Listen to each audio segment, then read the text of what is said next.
RCB और KKR बीच खेला गया एक विध्वंसक महामुकाबला, जहां पर आज के महामुकाबले में दोनों ही तरफ से बेहद ही रोमांच का मुकाबला देखने को मिला। और इस महामुकाबले की शुरुआत की बात करें तो पहले केकेआर ने टॉस जीतकर पहले फील्डिंग का फैसला किया। तो वहीं पर इस महामुकाबले के लिए आरसीबी टीम की ओर से रनों का अंबार लगाने के लिए ओपनिंग पेयर में विराट कोहली और फाफ डू प्लेसिस दोनों ही प्लेयर खेलते हुए नजर आए। और आते ही विराट कोहली इस आईपीएल के सबसे महंगे खिलाड़ी को एक चौके लगाकर स्वागत किए। और विराट कोहली पवेलियन से ही अपने इरादे को साफ करते हुए मैदान में छक्के चौके लगाते हुए नजर आए और पावर प्ले में ही अपनी बैटिंग का जौहर दिखाते हुए छक्के चौके लगाते हुए नजर आ रहे थे। तो वहीं पर डुप्लेसी एक स्ट्रगल करते हुए नजर आ रहे थे और रनों की गति बढ़ाने के चक्कर में फाफ डू प्लेसिस हर्षित का पहला ओवर का 5वें बॉल पर डुप्लेसी एक लेफ्ट शॉट लगाने के चक्कर में फाइन लेग पर कैच थमा बैठते हैं और अपनी पारी को 3 रन बनाकर पवेलियन लौट जाते हैं। और उनके बाद बैटिंग करने के लिए आते हैं कैमरन ग्रीन। तो वहीं पर कैमरन ग्रीन थोड़ी समय लेकर खेल रहे थे, लेकिन विराट कोहली अपनी पावर प्ले की पूरी फायदा उठाते हुए छक्के चौके लगाते हुए नजर आ रहे थे। जहां पर आरसीबी टीम के पावर प्ले की दूसरी ओवर में स्टार्क की बॉलिंग पर विराट कोहली लगातार 2 बॉलों में 2 बाउंड्री लगाते हुए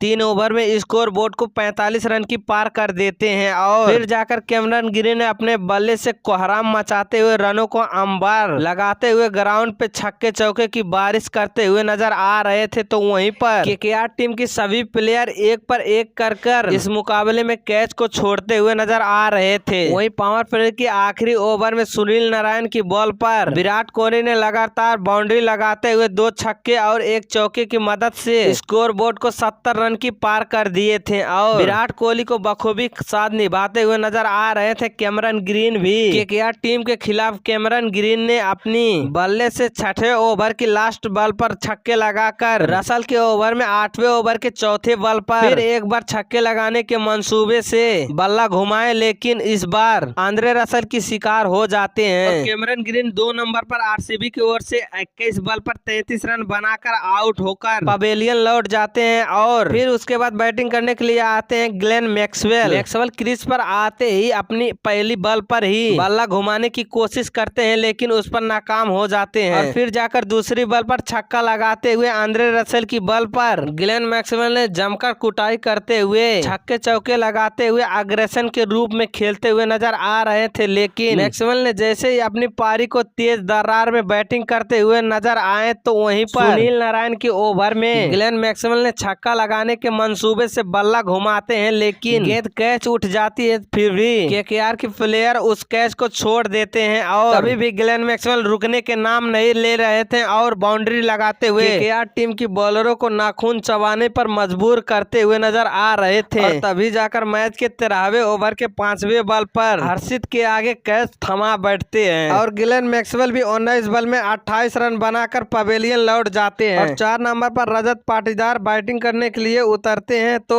विराट कोहली उन पर प्रेशर न डालते हुए अपनी बैटिंग को लेकर छक्के चौके लगाते हुए 14वें ओवर में अपनी हाफ सेंचुरी पूरी कर लेते हैं। वहीं पर 15वें ओवर के आखिरी बॉल पर रजत पाटीदार ने छक्के लगाने के चक्कर में आउट हो जाते हैं और अपने पारी में 4 बॉल पर 3 रन बनाकर पवेलियन लौट जाते हैं। फिर उसके बाद अनुज रावत आते हैं बैटिंग करने के लिए, लेकिन अनुज रावत भी तेज रनों की गति बढ़ाने के चक्कर में रसल के ओवर में कैच थमा बैठते हैं। तो अनुज रावत भी अपनी पारी में 3 बॉल पर 3 रन बनाकर पवेलियन लौट जाते हैं। और फिर उसके बाद आते हैं बैटिंग करने के लिए दिनेश कार्तिक भी मैच के आखिरी ओवर में शानदार चौके छक्के लगाते हुए आरसीबी टीम की 180 रन की पार ले जाते हैं। और विराट कोहली मैच के आखिरी ओवर में शानदार चौके छक्के लगाते हुए 83 रन की शानदार पारी खेलते हुए नजर आए। और आरसीबी इनिंग के बाद अब पारी आती है केकेआर की ओर से ओपन करते हुए नजर आते हैं सुनील नारायण और फिल साल्ट। केकेआर की दोनों ही ओपनर प्लेयर